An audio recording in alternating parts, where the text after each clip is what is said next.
नमस्कार दोस्तों, स्वागत है आपके अपने YouTube चैनल रीडिंग लवर्स पर। दोस्तों, आज की जो वीडियो इसमें हम करने वाले हैं आपके कॉम्पिटिटिव एग्जाम के लिए महत्वपूर्ण क्वेश्चन प्रैक्टिस सेट को। और ये जो क्वेश्चन आपके टीजीटी पीजीटी 2024 में होने वाले सभी एग्जामों के लिए महत्वपूर्ण रहने वाले हैं, चाहे इसमें आपका यूटी चंडीगढ़ वाला एग्जाम है या फिर सीटेट का एग्जाम या कोई अन्य एग्जाम है, तो सभी के लिए यहाँ पर क्वेश्चन ये महत्वपूर्ण रहने वाले हैं। तो जिसमें हमारा यहाँ पर पहला क्वेश्चन रहेगा, चिंतन मानसिक क्रिया का ज्ञानात्मक पहलू है। चिंतन की जो परिभाषा है यहाँ पर ये दी गई थी, चिंतन मानसिक क्रिया का ज्ञानात्मक पहलू है। तो ये वारेन, रॉस, वेलेंटाइन या फिर स्किनर, तो किन के द्वारा ये परिभाषा दी गई थी? और यहाँ पर जो हमारा इसमें सी आंसर है ऑप्शन रहेगा बी वाला। तो रॉस या उन्होंने ये परिभाषा दी थी, उनका मानना था कि चिंतन मानसिक क्रिया का ज्ञानात्मक पहलू है। इसके बाद आ जाता है नेक्स्ट क्वेश्चन। क्वेश्चन है, कल्पना के विकास के लिए ज्ञानेंद्रिय को प्रशिक्षित करना चाहिए, कहानी सुनाना चाहिए, रचनात्मक प्रवृत्ति के विकास पर ध्यान देना चाहिए या उपरोक्त सभी क्रियाएं करनी चाहिए। तो कल्पना के विकास के लिए क्या करना चाहिए? अब यहाँ पर देखें तो जो ऑप्शन डी में दिए गए हैं, उपरोक्त सभी क्रिया की जानी चाहिए, जिसमें ज्ञानेंद्रिय को प्रशिक्षित करना, कहानी सुनाना, रचनात्मक प्रवृत्ति के विकास पर ध्यान देना, तो ये सभी इसमें आ जाते हैं।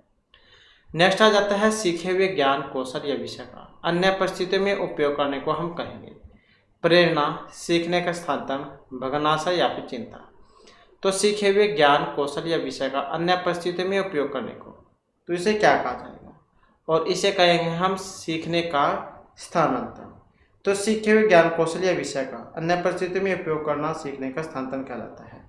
और ये जो है 3 प्रकार का होता है। तो स्थानांतरण कितना होता है? 3 प्रकार का, जिसमें धनात्मक स्थानांतरण हो गया और दूसरा हो गया ऋणात्मक स्थानांतरण, और जो तीसरे नंबर का है यहाँ पर ये एक हो जाएगा शून्य स्थानांतरण।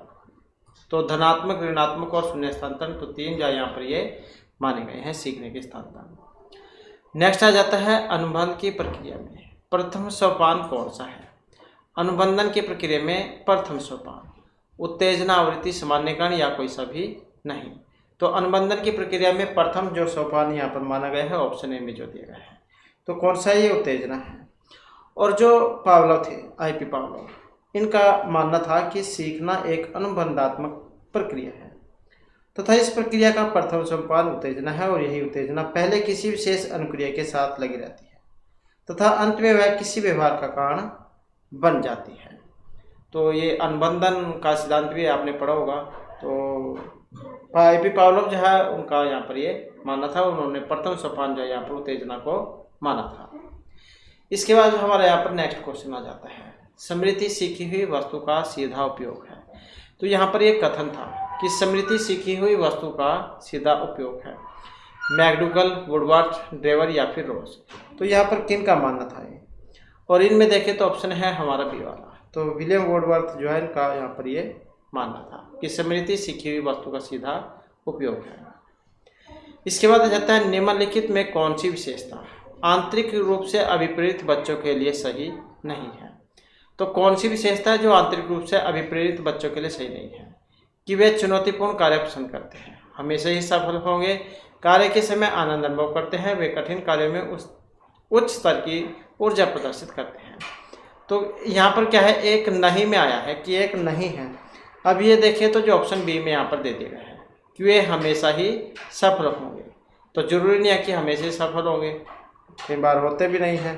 तो जब कोई बालक किसी कार्य को स्वयं अपनी इच्छा से करता है, तो इस प्रकार के अभिप्रेरित बालक को आंतरिक रूप से अभिप्रेरित कहा जाएगा। मतलब अंदर से जो आवाज़ है आंतरिक अभिप्रेरणा। और ऐसे बालक में प्राय चुनौतीपूर्ण कार्य करते समय आनंद उठाने और कठिन कार्य में उस स्तर की ऊर्जा प्रदर्शित करने की विशेषता पाई जाती है।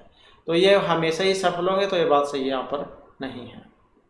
इसके बाद है, बालक ऐसी पुस्तक है जिसका शिक्षक को आद्योपांत अध्ययन करना चाहिए। उपरोक्त कथन किन के द्वारा दिया गया था? प्लेटो, अरस्तु, रॉस या फिर रूसो के द्वारा। तो बालक ऐसी पुस्तक है जिसका शिक्षक को आद्योपांत अध्ययन करना चाहिए, और जो यहाँ पर ऑप्शन सी में दिए हैं, तो किन का मानना था? रूसो का, कि बालक ऐसी पुस्तक है जिसका शिक्षक को आद्योपांत अध्ययन करना चाहिए। इसके बाद है नेक्स्ट हमारा क्वेश्चन आ जाता है सृजनशीलता मौलिक परिणामों को अभिव्यक्त करने की मानसिक क्रिया है। सृजनशीलता मौलिक परिणामों को अभिव्यक्त करने की मानसिक क्रिया है। उपरोक्त कथन किन के द्वारा दिया गया है? Crow and Crow, James Trevor, Ross या फिर स्किनर के द्वारा। सृजनशीलता मौलिक परिणामों को अभिव्यक्त करने की मानसिक क्रिया है और इसका जो यहाँ पर संबंध है ऑप्शन आएगा ए सी। तो किन का था ये? क्रो एम क्रो का।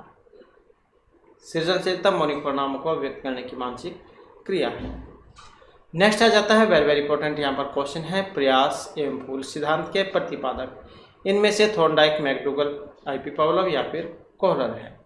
तो प्रयास और भूल का सिद्धांत और इसका जो यहाँ पर संबंध है जो ऑप्शन ए में दिए गए हैं थॉर्नडाइक।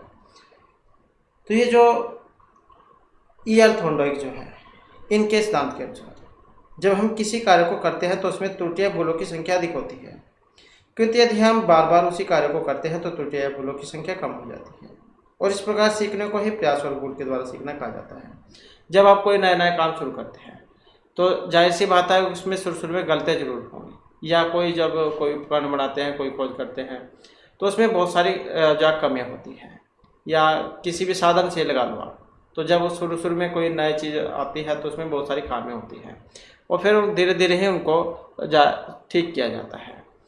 तो यहाँ पर प्रयास और भूल का जो बारे में जो बताया गया है, जब आप किसी काम को शुरू करोगे तो शुरू में गलतियाँ होंगी, लेकिन जैसे जैसे आप उस काम को करते जाओगे तो गलतियाँ जो उसमें समाप्त होनी शुरू हो जाएगी। मतलब फिर एक दिन ऐसा भी आएगा कि एक भी गलती उसमें नहीं होगी। जैसे आप टाइपिंग करते हैं, शुरू में टाइप करने में समय भी लगता है, गलतियाँ भी बहुत करते हैं, लेकिन जैसे जैसे आप प्रयास करते हैं तो टाइपिंग आप स्पीड के साथ भी करोगे और एक भी गलती उसमें नहीं होगी।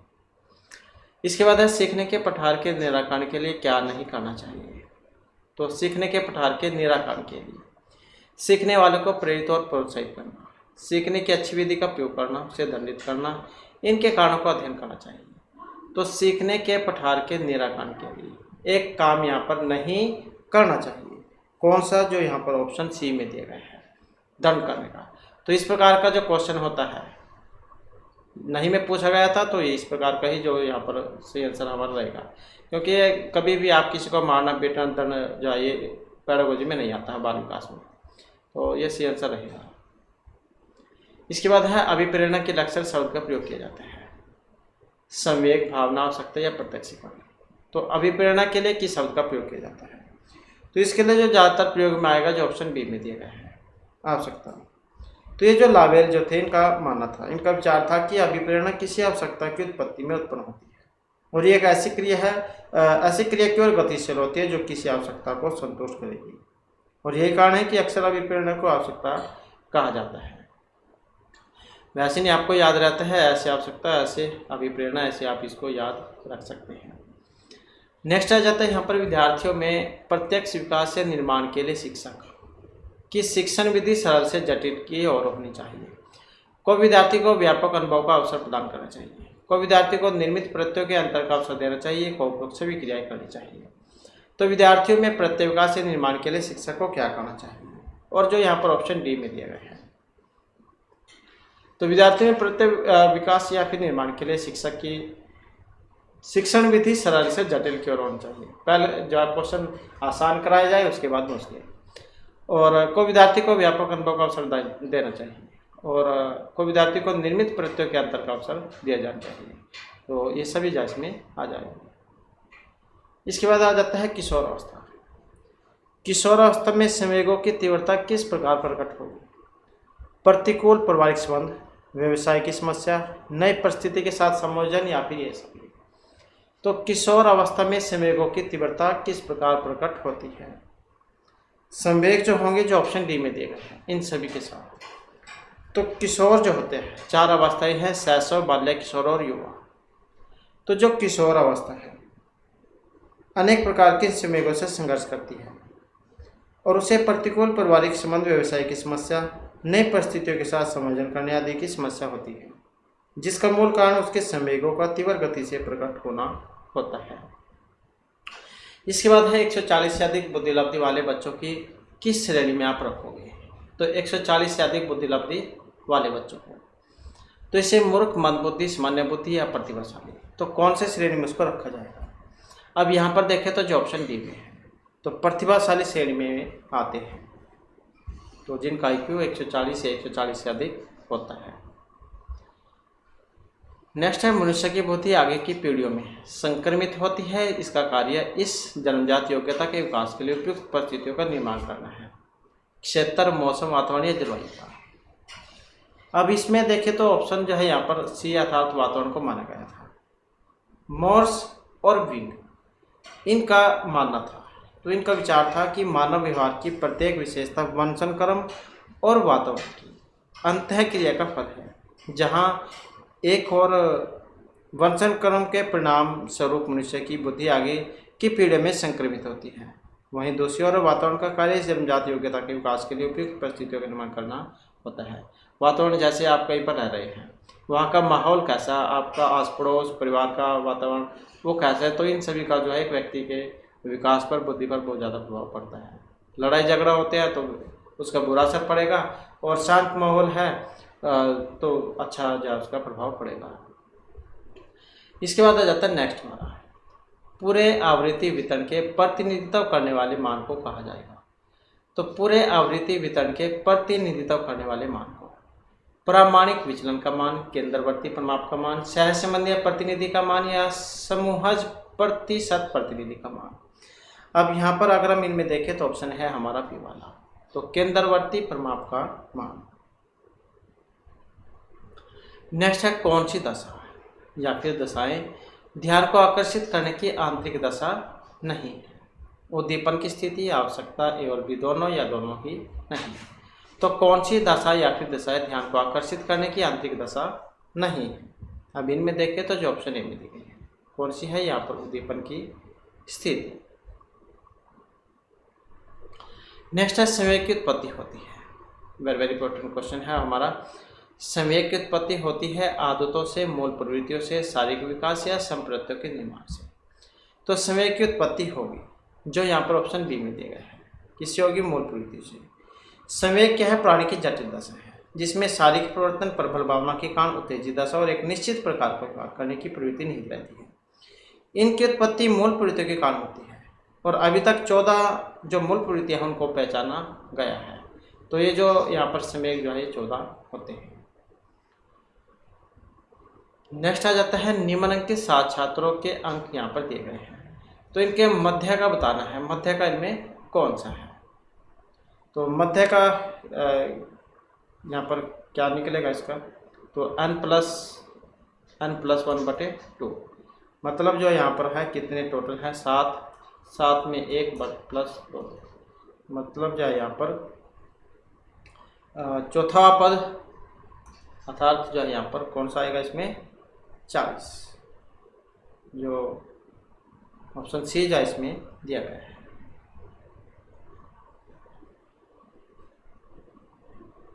नेक्स्ट है, रुचि का संबंध है योग्यता, अवधान दोनों से या किसी से भी नहीं। तो रुचि का संबंध है किससे?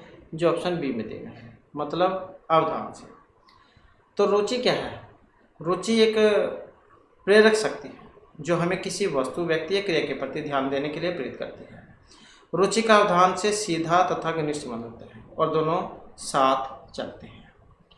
इसके बाद है, बाल मनोविज्ञान के अनुसार शिक्षा के क्षेत्र में मुख्य स्थान है। बाल मनोविज्ञान के अनुसार शिक्षा के क्षेत्र में मुख्य स्थान बालक, अध्यापक, अभिभावक या प्रशासक का है। अब यहाँ पर अगर हम देखें तो ऑप्शन है ए वाला, तो किसका है? बालक का है।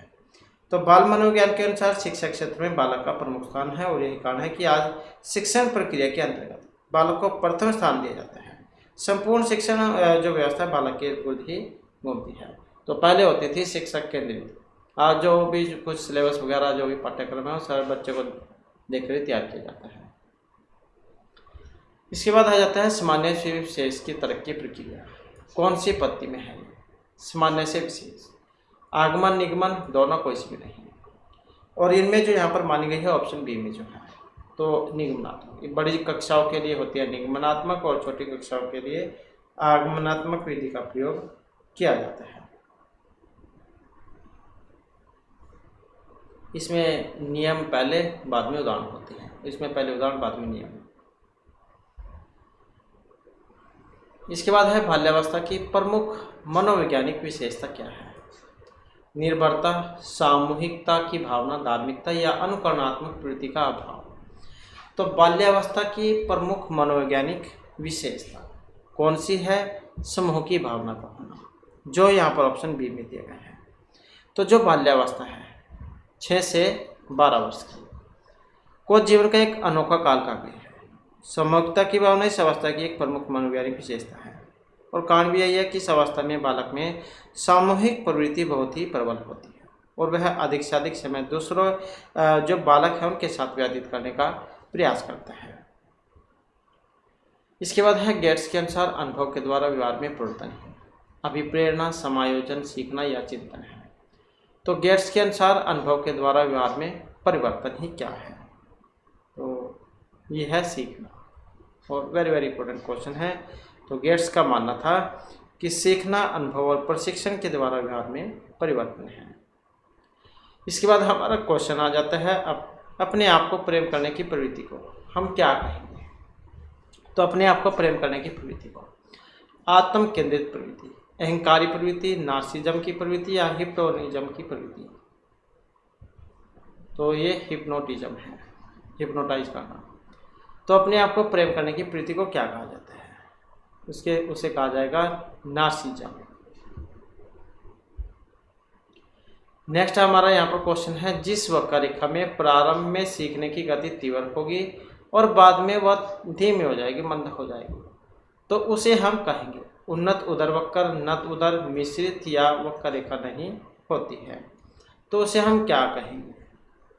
और उससे कहेंगे हम उन्नत उदर वक्र, जिसमें प्रारंभ में सीखने की गति क्या तेज होगी और बाद में क्या वो धीरे हो जाएगी। तो उसमें जो यहाँ पर ग्राफ जो बनेगा तो इस प्रकार का बनेगा।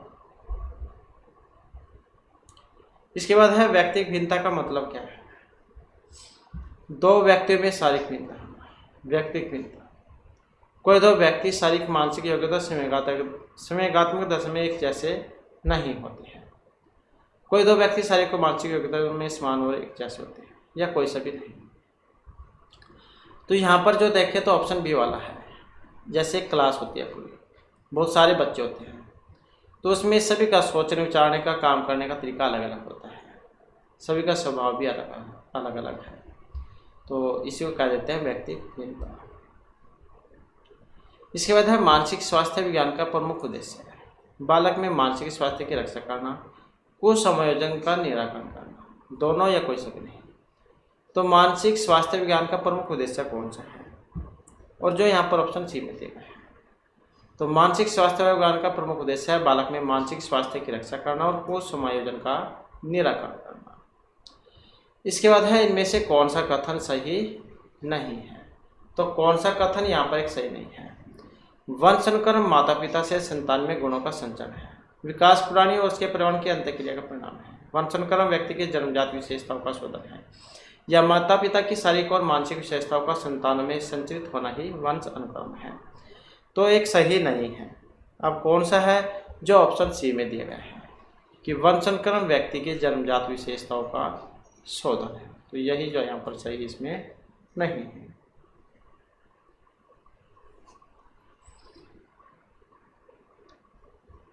इसके बाद जो हमारा क्वेश्चन है साहचर्य का नियम, इसे हम समानता का नियम, वैषम्य, समीपता या ये सभी क्या कहेंगे? साहचर्य का नियम कहलाता है। तो इसे हम ये सभी कहेंगे जिसमें समानता, विषमता, समीपता ये सारे आ जाते हैं। तो ये तो हमारे यहाँ पर बाल विकास एवं शिक्षा शास्त्र से महत्वपूर्ण क्वेश्चन थे। इसके बाद फिर हमारा जो अन्य सब्जेक्ट है आपका हिंदी वाला आ जाता है, जिसमें हमारा क्वेश्चन है उपसर्ग का प्रयोग हुआ है।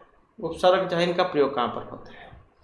और उपसर्ग और प्रत्यय दोनों ही एग्जाम में आते हैं। तो उपसर्ग जो होता है वो शब्द के शुरू में लगता है, शुरू में जुड़ता है। और तो यहाँ पर देखें तो शब्द का जो आरंभ है तो ऑप्शन ए वाला जो यहाँ पर हो जाएगा।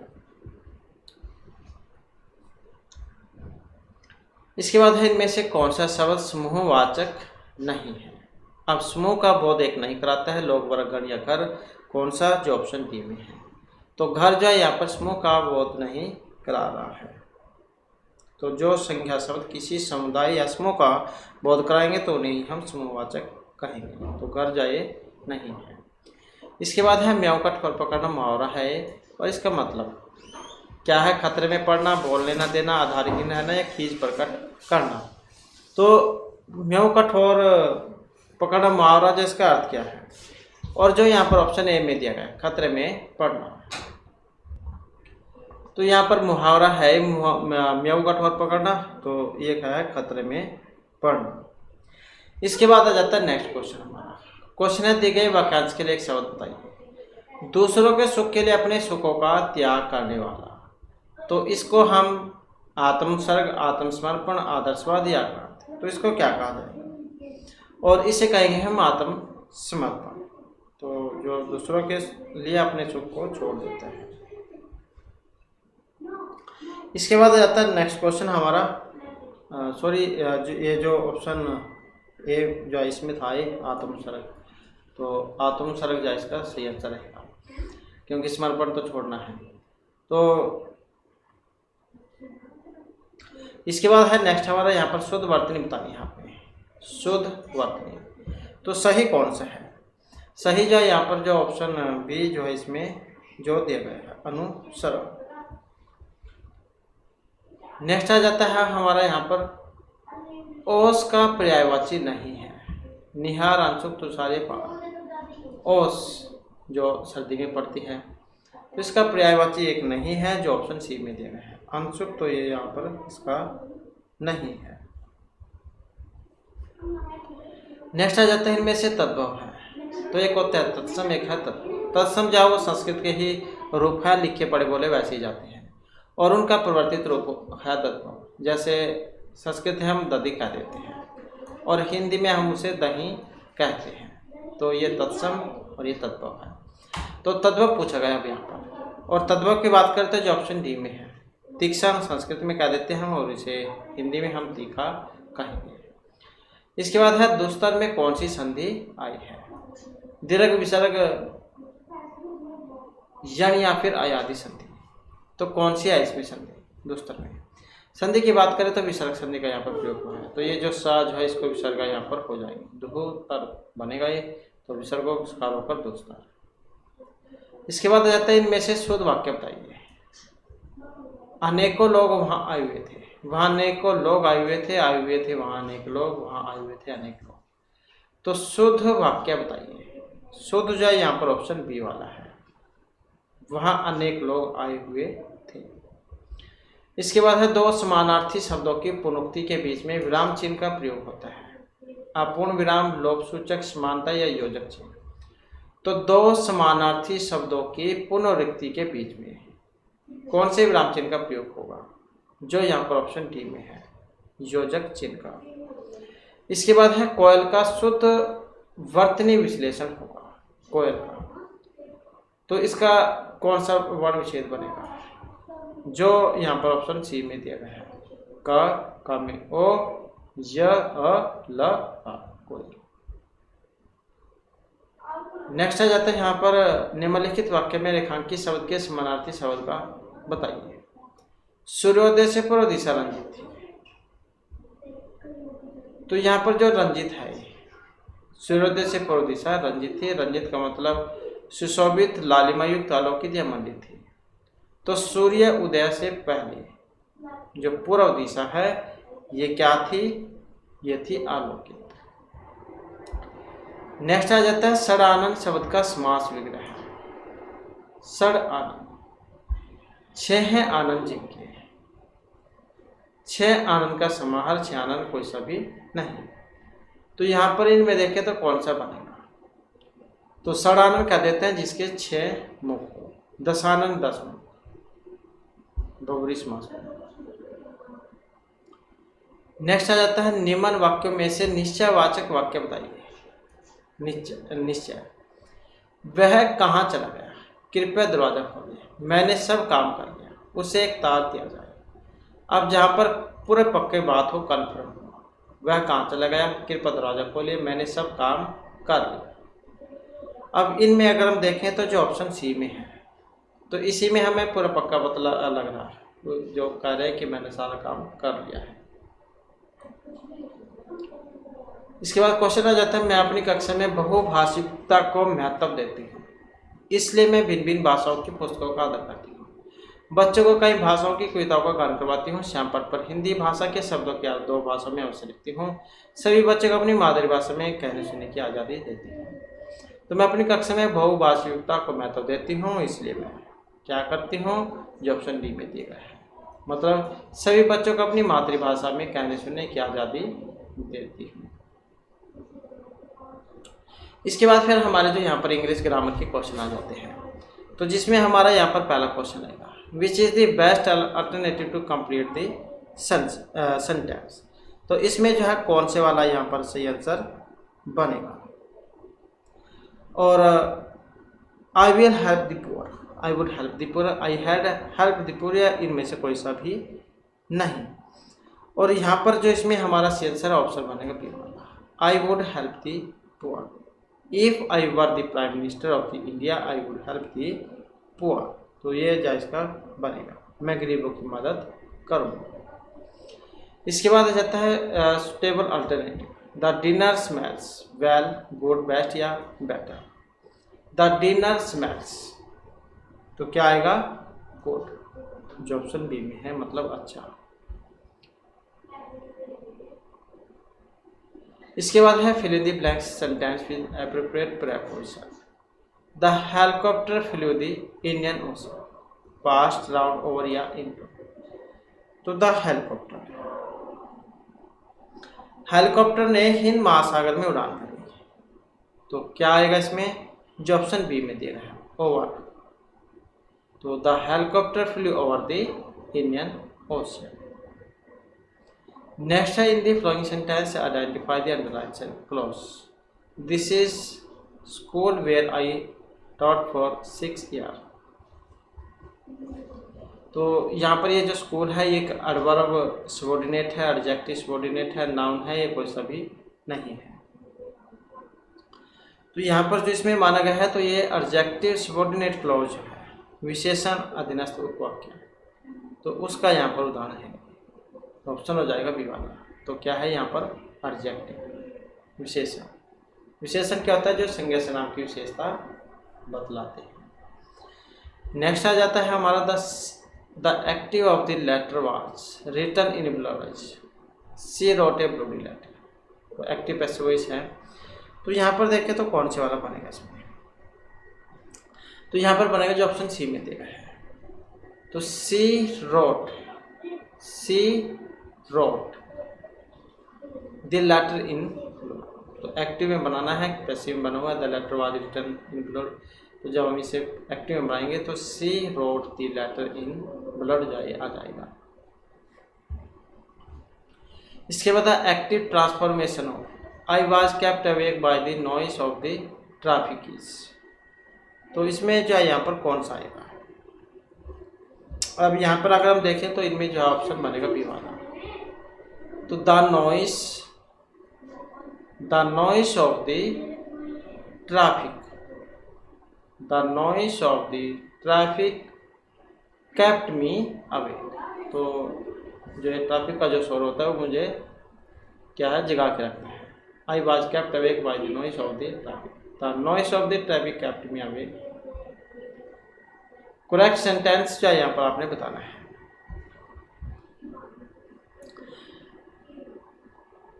और the beggar together with the books are lost, the bag together with the book is lost, the bag together with the books is lost, the bags together with the books is lost.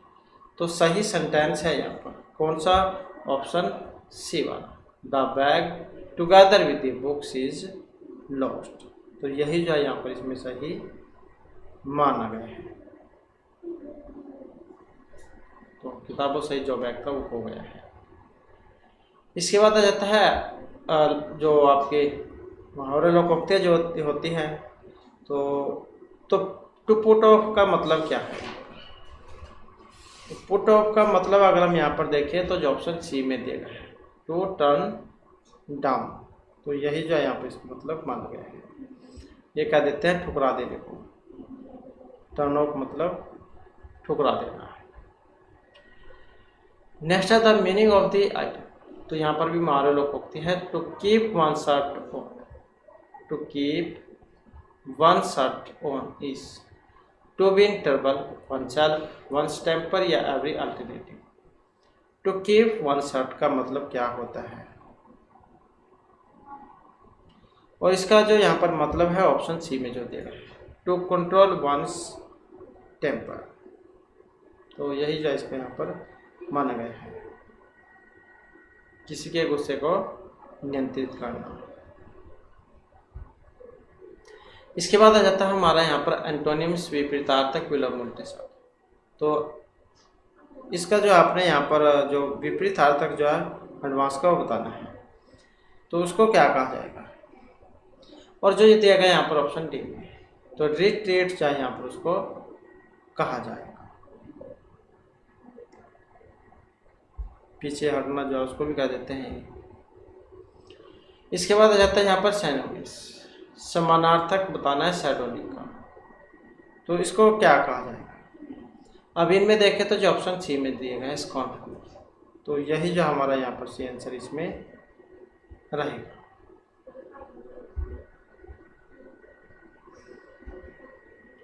इसके बाद है find out the correct indirect narration of the following text speech. तो narration आ जाती है हमारी यहाँ पर, he said alas I am अनडाउन।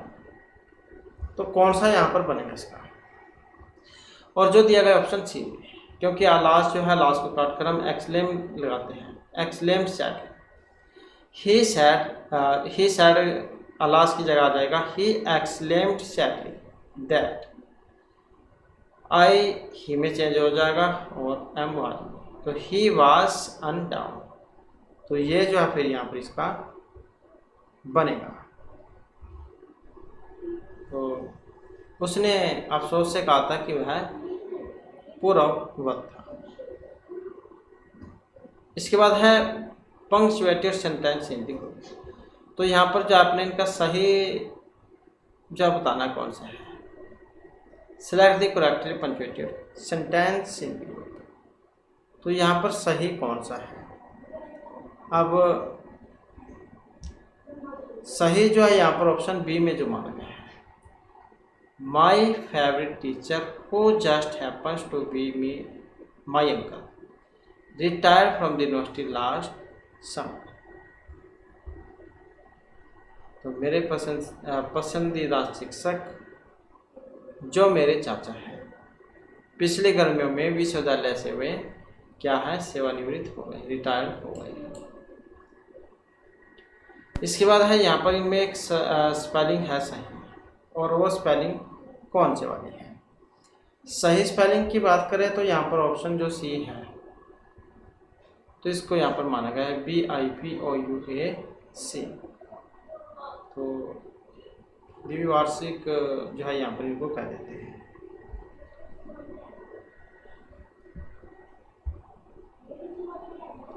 इसके बाद है choose the correct form of verb in agreement with the subject. My friend and I dash invited to the party, is being, has been, have been या फिर was. तो सही बताना है। अब यहाँ पर अगर इनमें सही देखें तो जो ऑप्शन सी में है यहाँ पर, my friend and I have been invited to the party. तो यही जो है यहाँ पर इसका फिर से आंसर बनेगा।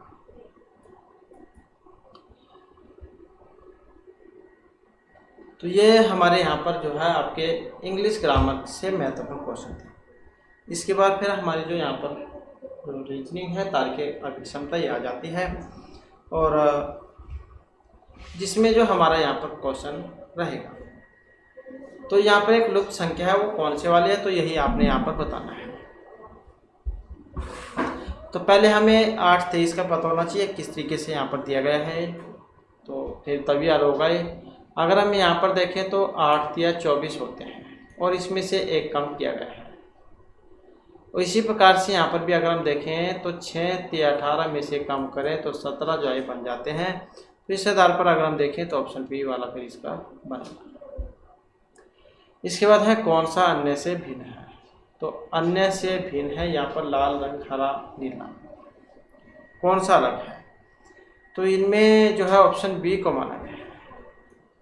तो रंग जो है यहाँ पर ये अलग है। तो क्योंकि लाल, हरा और नीला ये कलर है, तो रंग तो कुछ नहीं है, रंग के अंतर्गत ही आते हैं, तो यही अलग यहाँ पर आएगा।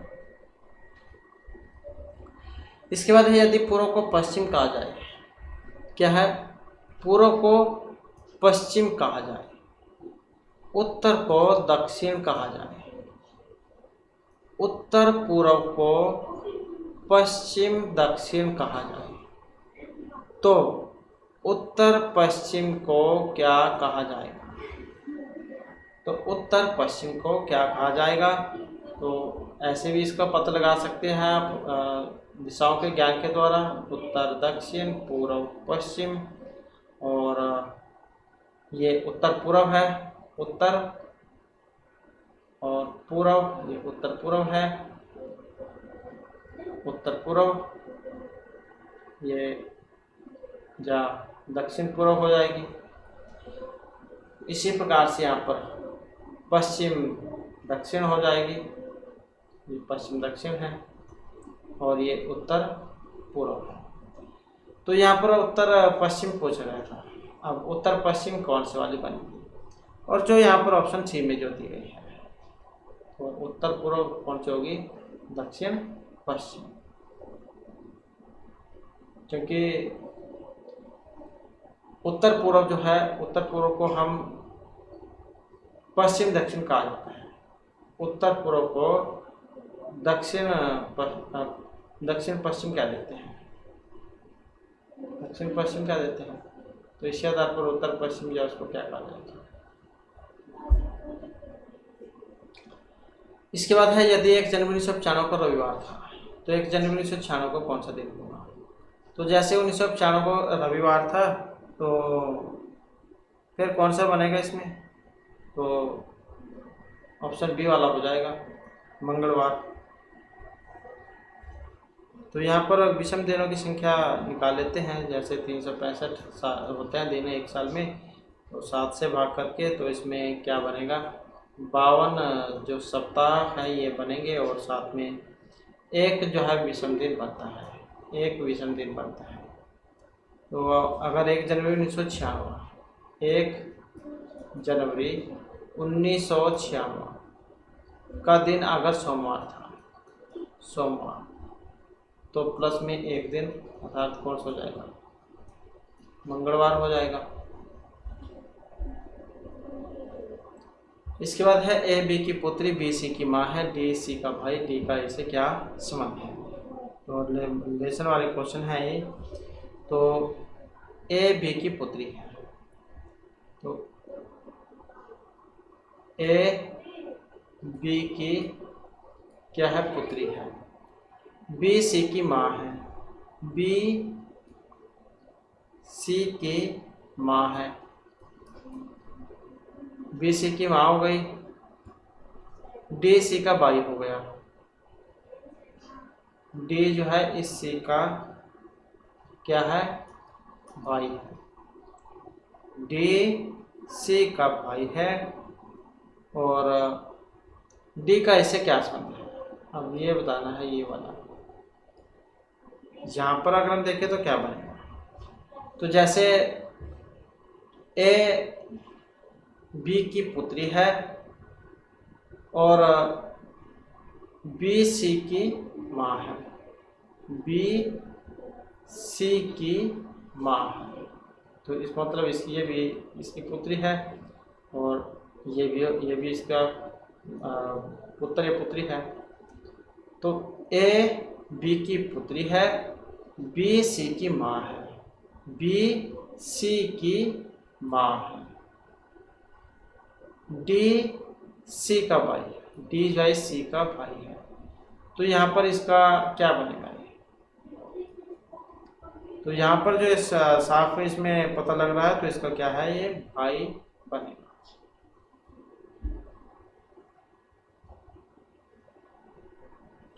इसके बाद है एक सीढ़ी पर 5 लड़कियां बैठी हैं, संगीता विभा से ऊपर की तरफ है, तो इनका आपने यहाँ पर बना लेना है। तो आप जो यहाँ पर इसे इस प्रकार से जो बना सकते हैं। तो यहाँ पर है कि संगीता विभा से ऊपर की तरफ है, संगीता विभा से ऊपर है और डोली से नीचे है। बबली संगीता और विभा के मध्य में है, बबली संगीता और विभा के बीच में है। डोली रिंकी व संगीता के मध्य में है, डोली संगीता और रिंकी के बीच में है। तो यहाँ पर सबसे ऊपर कौन है? तो रिंकी है, यही सी आंसर हो जाएगा। इसके बाद है एल का मतलब गुणा। तो एल का मतलब गुणा से है, एम का मतलब भाग से है, पी का मतलब जमा से है, क्यू का मतलब यहाँ पर माइनस से है। तो ये समीकरण आपने हल करनी है, यहाँ पर जो दिए गए इनके स्थान पर रखने हैं। बोर्डमास वाला नियम आपने यहाँ पर लगाना है, भाग गुणा जमा माइनस वाला। तो यहाँ से आप इनको लिखकर देख सकते हैं। 16 और एम का मतलब किससे है? तो पहले यहाँ पर पी है, तो पी का मतलब क्या है? ये देख सकते हैं, पी का मतलब जमा से है। तो 16 जमा में 24 भाग में 8 माइनस में 6 भाग में 2 गुणा में 3। तो पहले भाग होगी, फिर गुणा जमा माइनस। अब यहाँ पर देख लेते हैं हम। 16 प्लस में 8 तिया 24 माइनस 2 तिया 6 गुणा 3 भाग हो गई। उसके बाद आ जाते हैं गुणा की बारी। तो गुणा की बारी आ जाती है यहाँ पर 16 3 और 3 तिया 9। अब यहाँ पर देख लेते हैं, भाग हो गई, गुणा हो गई। इसके बाद आ जाती है यहाँ पर जमा की बारी। तो 16 3 19 में से 9 गए 10। तो जो यहाँ पर ऑप्शन सी में दिया गया है। तो इस प्रकार से आपने करना है। इसके बाद है निम्नलिखित में दिए गए अनुक्रम में एक पद लुप्त है। तो नीचे दिए गए विकल्प में से वो सही आपने बताना है। A B D C. तो यहाँ पर बताना है कौन सा क्रम इसका चलेगा। क्रम की बात करें तो यहाँ पर जो ऑप्शन डी वाला इसका रहेगा, एस टी वी यू। तो ये वाला क्रम यहाँ पर बनेगा। इसमें अगर हम देखें, ए से जी में 6 अल्फ़ाबेट आ जाते हैं, जी से एम में भी यहाँ पर 6 आ जाते हैं। तो ये क्रम फिर आगे हमने चलाना है 6 वाला। तो इस प्रकार से एस जो यहाँ पर आ जाएगा। इसके बाद फिर नेक्स्ट में, तो यहाँ पर भी सभी में जो इसमें 6 का ही अंतर है। तो इस प्रकार से यहाँ पर जो है हमारा एस टी वी यू बन जाएगा। इसके बाद आ जाता है हमारा यहाँ पर जो क्वेश्चन मार्क है, इसके स्थान पर आपने बताना है क्या क्रम यहाँ पर चला हुआ है। तो यहाँ पर अगर हम देखें तो 4 3 4 और 5 यहाँ पर दिया गया है। तो कौन सा क्रम यहाँ पर चला हुआ है? और यहाँ पर अगर हम देखें तो 3 और 5, 3 और 5 और 4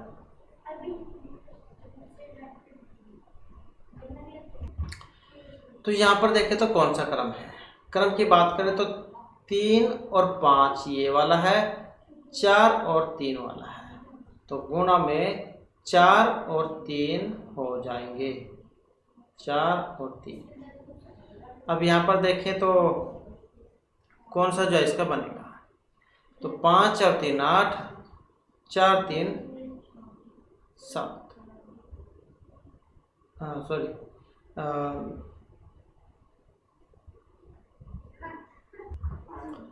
तो यहाँ पर जो इसमें 3 है। तो 3 और 5 8, 4 और 3 7। तो 8 7 और 4 11। तो यह आ जाएगा 88। इसी प्रकार से यहाँ पर है 5 और 8 13 और 6 2 8। इसी प्रकार से 5 और 3 8 और 8 और 7 15। तो इस प्रकार से जैसे आंसर हमारा हो जाएगा। नेक्स्ट आ जाता है हमारा यहाँ पर कथन निष्कर्ष वाला क्वेश्चन। तो यहाँ पर दिया गया है कि कथन है कि सभी कप प्लेट है। तो यहाँ पर क्या है, सभी जो कप है, सभी कप क्या है, प्लेट है। सभी कप प्लेट है। कुछ प्लेट गिलास है, कुछ प्लेट ये वाला गिलास है। सभी कप प्लेट हैं, कुछ प्लेट गिलास हैं। तो यहाँ पर निष्कर्ष देखें तो क्या निकलेगा, कुछ गिलास कप है। क्या कुछ गिलास कप है? तो यहाँ पर देखें तो इसका इसके साथ संबंध है, तो यहाँ पर भी इसमें हो सकता है। तो और अगला भी देख लेते हैं, सभी गिलास कप है। सभी गिलास कप है, तो नहीं है। तो इस आधार पर देखें तो कौन सा आंसर इसका बनेगा। आंसर की बात करें तो ऑप्शन जो है यहाँ पर सी वाला बनेगा, क्योंकि ना तो निष्कर्ष 1 और नहीं 2 यहाँ पर इसका बन रहा है। तो इस आधार पर देखें तो कुछ गिलास कप हैं, तो गिलास का प्लेट के साथ संबंध है, कप के साथ नहीं है। और इसी प्रकार से सभी गिलास कप हैं। क्या सभी गिलास कप हैं? तो नहीं है। तो इस आधार पर जाए यहाँ पर ये निष्कर्ष 1 और 2 दोनों जाए यहाँ पर बनेगी सही, ना तो निष्कर्ष 1 ना 2। तो इस प्रकार से जो हमारे आज की क्लास में महत्वपूर्ण क्वेश्चन थे, नेक्स्ट वीडियो इसमें आपके लिए नए जो महत्वपूर्ण क्वेश्चन हम लेकर आएंगे। और हमारे साथ अंत बनाने के लिए धन्यवाद।